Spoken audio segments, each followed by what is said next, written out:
Hello दोस्तों, आज मैं आपके लिए लेके आया हूँ माकोतो शिनकाई द्वारा लिखी गई और डायरेक्ट की गई एक और एनिमे कहानी।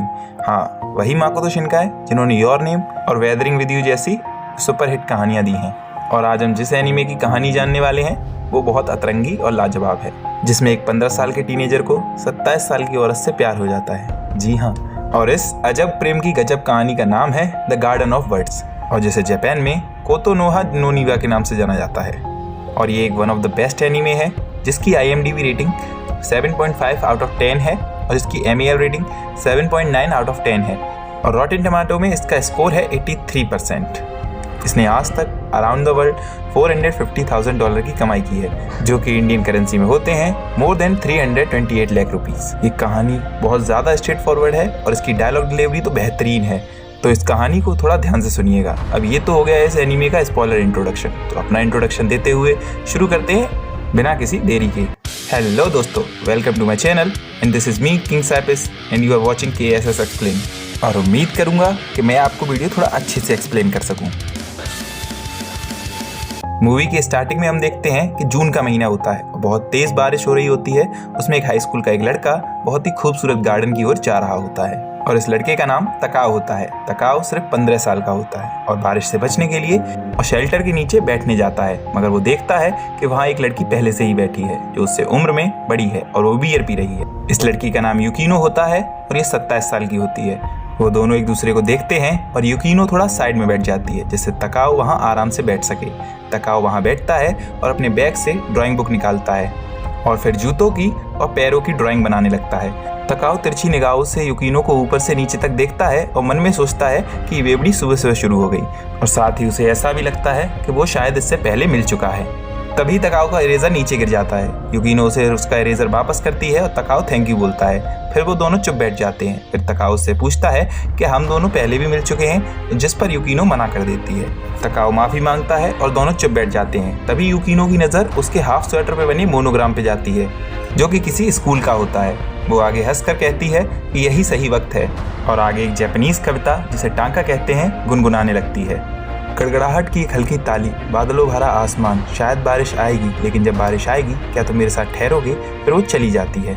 फिर हम तकाओ को अपने घर में खाना बनाते हुए देखते हैं, जहाँ पर उसका बड़ा भाई ऑफिस से घर पर आता है जिसका नाम शातो एजुकी होता है और पूछता है माँ कहाँ है। तब उसके जवाब में तकाओ कहता है कि वो भाग गई हैं और एक खत छोड़ा है कि कोई भी उन्हें कभी भी ढूंढने की कोशिश ना करे, जिस पर शातो कहता है ठीक है, उन्हें कुछ समय अपने बॉयफ्रेंड के साथ रहने दो, वो लड़कर वापस आ जाएंगे। खाना खाते वक्त शातो तकाओ को बताता है कि उसने एक घर देख रखा है जहाँ वो अपनी गर्लफ्रेंड के साथ अगले ही महीने शिफ्ट होने वाला है। अब ये बात सुनकर तकाओ शातो को कहता है कि शायद माँ इसीलिए भागी है क्योंकि तुमने जाने की बात की थी, जिसके जवाब में शातो कहता है वो भी चाहते थे कि माँ उन्हें खुशी खुशी जाने दे, मगर माँ उनसे लड़ बैठी और कहने लगी मैं अपने बॉयफ्रेंड के पास जा रही हूँ। जिसके बाद तकाओ अपने रूम में जाता है और हैंडमेड शूज बनाने लगता है। तभी वहाँ शांतो आ जाता है और शिफ्ट होने के लिए मदद चाहता है। तभी तकाओ उसे युकीनो की कही हुई पोयम दिखाता है और उसका मतलब पूछता है। शातो उस पोयम का मतलब नहीं बता पाता और कहता है कि उसकी मॉम वापस आ जाए तो उनसे पूछ ले। अगले दिन जहाँ तकाओ स्कूल में होता है और ये सोच रहा होता है कि जिस दिन मौसम साफ होता है मैं ट्रेन पकड़कर यहाँ आ जाता हूँ, लेकिन क्या मुझे सच में यहीं होना चाहिए? अगले सीन में अगले दिन बारिश हो रही होती है, जिसे देखकर तकाओ न जाने क्यों खुश हो रहा होता है। इस बार वो स्कूल न जाकर उसी गार्डन में वापस जाता है जहाँ पर पहले से ही युकीनो बैठी मिलती है। दोनों एक दूसरे को गुड मॉर्निंग बोलते हैं और दोनों खामोश बैठ जाते हैं। जिसके बाद हम देखते हैं कि तकाओ छुप छुप कर युकीनो को पैरों को बहुत ध्यान से देख रहा होता है और उसकी ड्राइंग बना रहा होता है। तभी युकीनो उससे पूछती है कि आज उसका स्कूल नहीं है। तब तकाओ युकीनो से ही उल्टा सवाल पूछ लेता है कि क्या आज उसका ऑफिस नहीं है। तब युकीनो उसे बताती है कि आज उसका ऑफिस जाने का मन नहीं है। तभी तकाओ मुस्कुराता है और उससे कहता है कि तभी यहाँ बैठकर सुबह सुबह बियर पी रही हो, जिस पर युकीनो हंस जाती है। फिर तकाओ उसे कहता है कि सिर्फ बियर पीना सेहत के लिए अच्छा नहीं है, उसे इसके साथ चखना भी लेना चाहिए। युकीनो कहती है कि तुम अपनी उम्र से कुछ ज्यादा ही जानते हो। तब तकाओ उससे कहता है कि उसकी माँ भी बियर पीती थी। उसके बाद युकीनो कहती है कि उसके पास खाने के लिए भी बहुत कुछ है। उसके बाद वो अपने बैग से ढेर सारी चॉकलेट निकालती है और तकाओ को भी ऑफर करती है, जिस पर तकाओ मुंह बनाकर मना कर देता है। युकीनो पूछती है क्या तुम्हें मैं अजीब लगती हूँ? तकाओ उस पर मना कर देता है। फिर युकीनो कहती है कि कोई बात नहीं, आखिर हम इंसान हैं और हर इंसान अजीब तो होता ही है। उसके बाद बारिश रुक जाती है और तकाओ जाने लगता है। उस पर युकीनो पूछती है क्या अब वो स्कूल जाएगा। तभी तकाओ उसे बताता है कि जिस दिन बारिश होती है मैं सिर्फ उस दिन स्कूल नहीं जाता और अब तो बारिश रुक गई है यानी मुझे स्कूल जाना पड़ेगा। जिस पर युकीनो हंसकर कहती है तब तो हम फिर मिलेंगे, यानी बारिश तो कभी न कभी होगी ही। उसके बाद हम देखते हैं कि हर उस दिन जिस दिन बारिश होती है तकाओ और युकीनो उसी ब्रेंच पर मिलते हैं, मगर जिस दिन बारिश नहीं होती तकाओ स्कूल जाता है और शाम को पार्ट टाइम जॉब भी करता है। फिर एक दिन तकाओ युकीनो को बताता है कि उसे शो मेकर बनना है। हालांकि वो इस काम में अच्छा नहीं है मगर उसे फिर भी इसी में करियर बनाना है। इसके बाद अगले सीन में हम देखते हैं कि रोज तकाओ अपने किसी काम या पार्ट टाइम जॉब की वजह से स्कूल में लेट हो जाया करता था। कभी कभी मौसम के अचानक साफ हो जाने से उसको स्कूल जाना पड़ता था, जिससे वो लेट हो जाता था और बहुत डांट खाता था। मगर किसी प्यार में पड़े पंछी को समझाना और दीवार पे अपना सर फोड़ना दोनों एक ही तो हैं। ऐसा करते करते उसे एक दिन एहसास होता है कि सोने से पहले और उठने के बाद वो सिर्फ यही दुआ करता है कि आज बारिश हो, और जिस दिन बारिश नहीं होती उसे स्कूल जाना पड़ता है और वहाँ जाकर उसे ऐसा लगता है कि आज किसी जेल में फेंक दिया गया हो। फिर वो युकीनो के बारे में सोचता है और सोचता है कि वो बड़े लोगों की दुनिया में रहती है और उससे बहुत दूर है, मगर तकाओ के लिए युकीनो किसी रहस्य से कम नहीं होती है। फिर एक दिन तकाओ शू बनाते बनाते ये सोचता है युकीनो शायद उसे एक बच्चा समझती है और शो मेकिंग ही एक ऐसी चीज़ है जो उसे उसकी दुनिया से निकालकर युकीनो की दुनिया में ले जाने में मदद कर सकती है। फिर सीन शिफ्ट होता है। फिर एक दिन बारिश हो रही होती है और तकाओ और युकीनो दोबारा मिलते हैं। जब तकाओ अपनी शू डिज़ाइन कर रहा होता है तब युकीनो तकाओ के पीछे जाकर उसकी डिज़ाइन देखती है और उसकी डिज़ाइन के बारे में पूछती है। तब तकाओ अपनी बुक बंद कर देता है और उससे कहता है कि इसमें कुछ भी देखने लायक नहीं है, तुम जाओ और वहाँ बैठो। इसके बाद तकाओ अपना लंच निकालता है और युकीनो को भी खाने के लिए कहता है, जिस पर युकीनो कहती है कि आज वो अपना लंच लाई है। तब तकाओ उससे पूछता है क्या वो उसने खुद बनाया है। तब युकीनो कहती है कि हाँ, कभी कभी वो भी खाना बना लेती है। फिर तकाओ युकीनो से लंच शेयर करने के लिए कहता है और युकीनो उसे मना कर ही रही होती है कि तकाओ उससे एक बाइट खा लेता है। लंच बिल्कुल अच्छा नहीं होता है, इसीलिए युकीनो उसे बार बार मना कर रही थी क्योंकि वो खाना अच्छा नहीं बना पाती है। तकाओ इस पर हंसकर कहता है कि मुझे तुम्हारी ये साइड जानकर अच्छा लगा, खाना इतना भी बुरा नहीं है। वो और बाइट मांगता है और खाना खाने के बाद तकाओ सो जाता है। तब युकीनो उसकी स्केच देख लेती है। फिर युकीनो तकाओ को बहुत धीरे आवाज़ में पूछती है, हे सुनो, क्या हमें ज़्यादा देर हो गई है। तकाओ ने शायद ये नहीं सुना था। फिर युकीनो अपने घर में होती है और अपने एक्स बॉयफ्रेंड से बात कर रही होती है। यहाँ पर वो उससे कहती है कि हे, मुझे लगता है मेरा टेस्ट सही होने लगा है। जहाँ पर उसका बॉयफ्रेंड हंसते हुए कहता है, ओह, तो तुम्हारे टेस्ट डिसऑर्डर की बीमारी सही होने लगी है। दोस्तों, हमें यहाँ पता चलता है कि युकीनो को टेस्ट डिसऑर्डर की बीमारी है। इसकी वजह से उसे किसी भी चीज़ का टेस्ट नहीं पता था, इसीलिए वो शायद खाना भी अच्छा नहीं बनाती थी। इसके बाद उसकी और उसके बॉयफ्रेंड की बातों से हमें ये पता लगता है कि युकीनो ने अपनी जॉब कब की छोड़ दी है, मगर रेजिग्नेशन की फॉर्मेलिटी अभी तक नहीं की है। लेकिन उसे आकर एक बार रेजिग्नेशन लेटर पर साइन करना होगा। तब उसका बॉयफ्रेंड उसे कहता है कि तुम चिंता मत करो, मैं तुम्हारे लिए सारी फॉर्मेलिटीज़ करके रखूँगा। इसका मतलब समझे दया, ये दोनों एक ही जगह काम करते थे। फिर युकीनो उसे थैंक यू बोलती है क्योंकि वो अभी भी साथ नहीं है, मगर फिर भी उसका बॉयफ्रेंड उसकी कितनी केयर करता है। फिर उसे बताती है कि अब तो तुम बड़ा प्यार से बात कर रहे हो, मगर जब हम साथ थे तब तुमने मेरा यकीन नहीं किया, तुमने बस अफवाहों पे यकीन किया। तो इसका तात्पर्य है कि इन दोनों का ब्रेकअप जरूर किसी मिसअंडरस्टैंडिंग की वजह से हुआ। अब ये क्यों हुआ आगे पता चल ही जाएगा, तो चलो देखते हैं। अगले दिन तकाओ और युकीनो फिर से मिलते हैं, जहाँ पर युकीनो तकाओ को एक शू मेकिंग की बुक गिफ्ट करती है। तकाओ बहुत खुश हो जाता है और वो उसे थैंक यू बोलता है। वो उसे ये भी बताता है कि वो एक शू का पेयर बना रहा है, जिससे उसकी बुक से बहुत हेल्प मिलेगी। अब युकीनो उससे पूछती है क्या वो शू अपने लिए बना रहा है। फिर तकाओ उसे बताता है कि उसने अभी तक डिसाइड नहीं किया ये शू किसके लिए बना रहा है, मगर वो बताता है कि ये शू सिर्फ एक लड़की के लिए है, मगर उसका साइज और शेप अच्छे से नहीं बना पा रहा। ये सुनकर वो खुश हो जाती है और अपने पैर से जूते निकालकर अपना पैर आगे कर देती है, जिससे वो उसका मेजरमेंट ले सके। फिर तकाओ घबराते हुए उनका पैर टच करता है और उसके पैर का नाप लेना शुरू कर देता है। तब वो दोनों शर्मा भी रहे होते हैं और खुश भी होते हैं। तब युकीनो कहती है कि उसे पता भी नहीं चला कि वो कब चलना भूल गई। तब तकाओ उससे पूछता है क्या वो अपनी जॉब के बारे में बात कर रही हैं। युकीनो कहती है कि हाँ, जॉब के बारे में, मगर और भी काफ़ी चीज़ों के बारे में। तब तकाओ सोचता है कि उसे युकीनो से मिलते मिलते कितना समय हो गया, फिर भी वो उनके बारे में अभी तक कुछ नहीं जान पाया। फिर भी पता नहीं क्यों मैं उनकी तरफ खिंचा चला आता हूँ। दोस्तों, तकाओ को उसका नाम और उसकी एज कुछ नहीं बताती, लेकिन वो जब भी उससे बात करता है वो तो मैं अपनी तरफ से बोलता हूँ कि आपको कन्फ्यूजन ना हो। दोस्तों, अगले दिन से मौसम साफ रहने लगता है और उन दोनों का मिलना बंद हो जाता है। उसके बाद युकीनो सोचती है कि वो खुश है कि तकाओ अब रोज स्कूल जा रहा है, लेकिन पता नहीं क्यों वो चाहती है कि कभी बारिश ही ना रुके। इसके बाद यूकिनो रोज गार्डन में जाकर बैठती है और तकाओ अपने भाई की शिफ्टिंग में मदद करता है। जिसके बाद उसकी गर्लफ्रेंड उसे थैंक यू बोलती है और डिनर के लिए इनवाइट करती है, मगर वो काम की वजह से मना कर देता है। तब तकाओ का भाई अपनी गर्लफ्रेंड को बताता है कि तकाओ ने जो जूते पहने हैं वो उसने खुद ने बनाए हैं। जिसके बाद उसकी गर्लफ्रेंड तकाओ के लिए बहुत खुश हो जाती है, मगर उसके भाई को ये लगता है कि ये सिर्फ एक जवानी का जोश है जो वक्त के साथ अपने आप खत्म हो जाएगा। और जिसके बाद समर वैकेशन चालू हो जाती है और तकाओ और ज़्यादा पार्ट टाइम जॉब करने लगता है, जिससे वो शू मेकिंग के लिए और पैसे इकट्ठे कर सके। यूकिनो टेंशन में रहने लगती है और तकाओ सोचता है कि उसे यूकिनो की याद आ रही है, मगर उस जगह पर बार बार जाना सिर्फ उसका बचपना है। यूकिनो सोचती है कि वो बस अपने पैरों पर वापस से खड़ा होना चाहती है और फिर से चलना चाहती है। यूकिनो वापस से चॉकलेट खाना और बियर पीना शुरू कर देती है और वो ये सोचती है कि वो अब भी इतनी समझदार है जितनी 15 साल की होती थी तब हुआ करती थी। इसके बाद सितंबर का महीना आ जाता है और तकाओ वापस से स्कूल जाना शुरू कर देता है, जहाँ उसके उस दोस्त जिनके नाम सातो और मातसुमोतो था, वो दोनों गर्लफ्रेंड और बॉयफ्रेंड थे। तभी सातो उससे पूछती है कि तुमने समर वैकेशन में क्या किया? हम दोनों ने तो बीच पे बहुत मजे किए। और तकाओ उसे बताता है कि उसने सिर्फ पूरी छुट्टियों में काम ही काम किया है।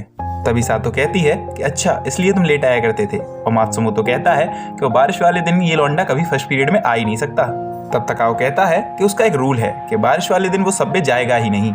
अब बस तीनों बात करते हुए जा ही रहे होते हैं कि स्टाफ रूम का दरवाजा खुलता है और उसमें से यूकिनो निकलती है। जैसे ही वो एक दूसरे के पास से निकलते हैं और एक दूसरे को देखकर शॉक्ड हो जाते हैं और बस वहीं खड़े हो जाते हैं। और सातो यूकिनो को बुलाती है और साथ ही और सारी लड़कियां भी यूकिनो को घेर लेती हैं।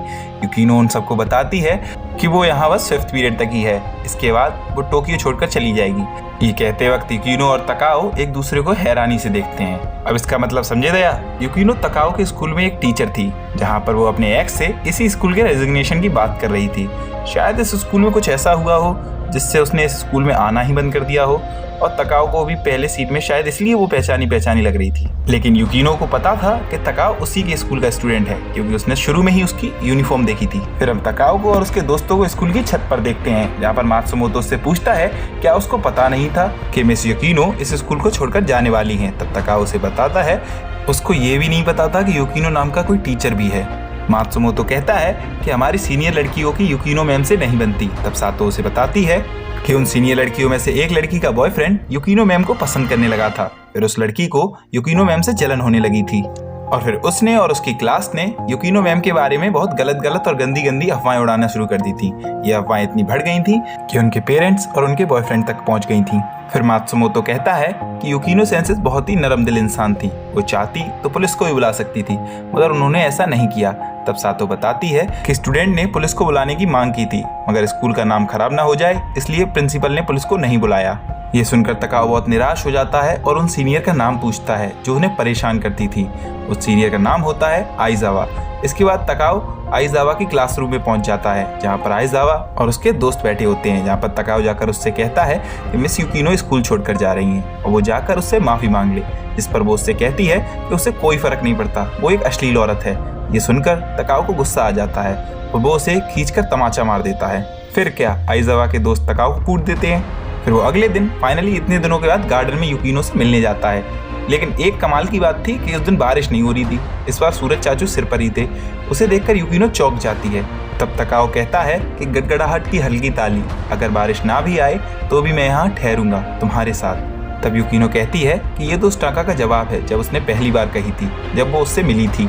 फिर तकाओ यूकिनो को यूकिनो सेंसे बुलाते हुए कहता है ये टांका जापानीज की लिटरेचर बुक में थी, अब वो यहाँ अकेली नहीं है, वो उसके साथ रहेगा और अब वो उसे छोड़कर कभी नहीं जाएगा। अब फर्क नहीं पड़ता कोई सा भी मौसम हो, अब तकाओ सिर्फ मौसम देख के मिलने नहीं आएगा। यूकिनो तकाओ से माफी मांगती है और कहती है कि मुझे लगा था तुम जानते होगे मैं तुम्हारे स्कूल में एक टीचर हूँ, मुझे सब लोग जानते हैं, मगर शायद तुम अपनी ही एक छोटी सी दुनिया में खोए रहते हो। उसके बाद तकाओ की चोटों को देखकर घबरा जाती है और उससे पूछती है कि ये कैसे हुआ।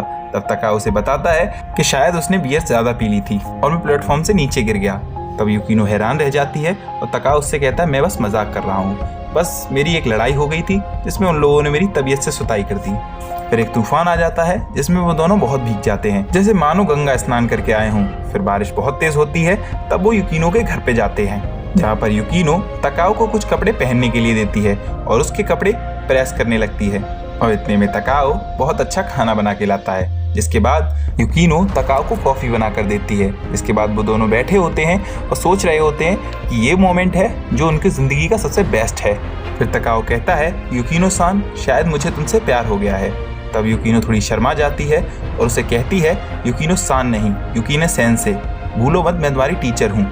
ये जवाब सुनकर तकाओ को बिल्कुल अच्छा नहीं लगता। तब युकीनो उसे बताती है कि वो अगले हफ्ते अपने टाउन जा रही है। ये फैसला वो पहले ही कर चुकी हैं और वो उसे बताती है कि उस गार्डन में वो अपने पैरों पर चलने की कोशिश कर रही थी, चाहे उसने पैरों में कुछ भी ना पहना हो। जिस पर तकाओ उससे पूछता है तो फिर तब युकीनो तकाओ को हर चीज़ के लिए थैंक यू बोलती है और तकाओ उठता है और वापस अपने कपड़े चेंज करने के लिए चला जाता है। वो अपने गीले कपड़े को चेंज कर वापस आता है और कहता है कि एक्सक्यूज़ मी, अपने घर में इतनी अच्छी मेहमान नवाजी करने के लिए आपका शुक्रिया, पर अब मैं चलता हूँ। जिस पर युकीनो चाहकर भी उसे कुछ नहीं कह पाती है। उसके जाते ही फिर युकीनो तकाओ के साथ बिताए हुए हर पल को याद कर रोने लगती है। फिर युकीनो को तकाओ का बोला हुआ ताका याद आता है, जिसमें उसने कहा था कि वो हमेशा उसके साथ रहेगा। तब युकीनो वहाँ से उठकर भागती है कि तकाओ भैया ऑटो ना पकड़ लें। वो नंगे पैर ही भागना शुरू कर देती है, जहाँ पर वो सीढ़ियों पर फिसलकर गिर जाती है, मगर वो फिर से उठकर भागने लगती है, जहाँ पर तकाओ उसे एक गैलरी में खड़ा मिलता है। फिर वो एक दूसरे को देखते हैं और तकाओ युकीनो से कहता है कि मुझे माफ़ करना, मैंने जो भी तुमसे पहले कहा मैं गलत था, मैं तुमसे नफरत करता हूँ। मैं तुमसे जब से मिला हूँ तो मुझे अजीब ही लगी हो, मुझे तुम्हें अवॉइड करना चाहिए था। इसके बाद तकाओ फ्रस्ट्रेशन में चीख के कहता है कि सुबह सुबह बियर पीना, अनाप शनाप टाँका बकना, दूसरों की बातें तो बड़ा चाव से सुनती हो मगर अपने बारे में कुछ भी नहीं बताती हो। तुम्हें मालूम था ना मैं एक स्टूडेंट हूँ, उसके बाद भी मेरे साथ ये ढोंग रचना क्या सही था? मगर अगर मैं पहले से जानता कि तुम एक टीचर हो, मैं तुम्हें अपने शू मेकिंग के सपने के बारे में कभी नहीं बताता। तुम्हें लगता है मैं अपनी लाइफ में कुछ नहीं कर पाऊंगा, इसलिए तुमने मेरे शू मेकिंग के सपने के बारे में मजाक बनाया। बोल दो कि मैं कुछ नहीं कर पाऊंगा, कह दो अगर तुम्हारे मन में है, सीधा क्यों नहीं बोलते? बता दो कि मैं ही तुम्हारे बेवजह रास्ते में आ रहा हूँ, बता दो कि बच्चों को सिर्फ स्कूल जाना चाहिए। अब बोल दो, क्यों नहीं बोल रही हो? अब वहाँ क्यों खड़ी हो मूर्ति की तरह? तुम दिखाती हो कि तुम्हें कोई प्रॉब्लम नहीं है और हमेशा ऐसे अपनी ज़िंदगी जीती रहती हो। युकीनो काफ़ी ज़्यादा रो रही होती है, भागकर तकाओ को अपने गले लगा लेती है। इसके बाद तकाओ चुप हो जाता है और युकीनो तकाओ को बताती है कि वो हर सुबह तैयार होकर स्कूल जाने के लिए निकलती थी, मगर सिर्फ अकेले होने की वजह से वो अपनी हिम्मत नहीं जुटा पाती थी। उसके बाद मुझे तुम मिले और तुमने ही मुझे बचाया। इसके बाद तकाओ और युकीनो दोनों ही मिलकर रोने लगते हैं और कसकर गले लग जाते हैं। इसके बाद सीन शिफ्ट होता है और युकीनो अपने होम टाउन शिकोकू चले जाती है और वहाँ जाकर एक स्कूल में पढ़ाने लगती है। फिर तकाओ की माँ भी वापस आ जाती है। तकाओ के फाइनल एग्जाम में बिल्कुल अच्छे मार्क्स नहीं आते हैं। तकाओ सोचता है कि जब भी वो सर्दी की वजह से कुछ पहनता है वो बस उसी की याद दिलाता है और मूवी का स्वाहा हो जाता है। अरे रुको भाई, इतनी जल्दी नहीं, इसमें मार्वल वालों की तरह पोस्ट क्रेडिट सीन भी है। इसमें सर्दियों के मौसम में तकाओ युकीनो को भेजे हुए लेटर को उसी गार्डन में जाकर पढ़ता है, जिसमें उसका हालचाल पूछा हुआ होता है। वो लेटर पढ़कर तकाओ खुश हो जाता है और अपने पास रखे उन जूतों को देखता है जो उसने युकीनो के लिए बनाए थे और सोचता है कि जाने अनजाने में वो भी बस अपने पैरों पर चलने की कोशिश ही कर रहा था। आज तो नहीं, मगर जिस दिन वो अपने पैरों पर दूर तक चलने के लायक हो जाएगा उस दिन मैं तुमसे मिलने जरूर आऊँगा। बस इसी कहानी का यही देहांत होता है। सो बाय बाय गाइस, मिलते हैं अगले वीडियो में।